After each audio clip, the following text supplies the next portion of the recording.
క్రైస్తవ జీవితం అంటే నువ్వు వర్ధిల్లాలి, వర్ధిల్లాలి, వర్ధిల్లాలి, అన్ని విషయంలో వర్ధిల్లాలి. దేవుడు ఇప్పుడు మనం చదివిన వాక్యం ఏమున్నదంటే, దేవుడు అంటున్నాడు నువ్వు వర్ధిల్లాలి అంటే మొదట ఏం చేయమంటున్నాడు? ఆయన రాజ్యమును. ఎవరి రాజ్యమును? దేవుని రాజ్యమును నువ్వేం చేయాలి? వెదకాలి. ఏం చేయాలి? వెదకాలి. దేవుని రాజ్యము మనకెక్కడ దొరుకుతుంది? ఆయన రాజ్యముని వెతకండి అంటున్నాడు.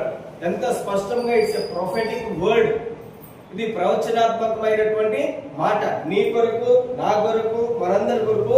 ఇదేంటిది? దేవుడు చెప్తున్న ప్రవచనాత్మకమైన మాట. నీ కొరకే, నీ కొరకే, నీ కొరకే, నా కొరకే చెప్తున్నాడు యేసయ్య. వేరే ఎవరికి చెప్పట్లేడు. ఏమని చెప్తున్నాడు?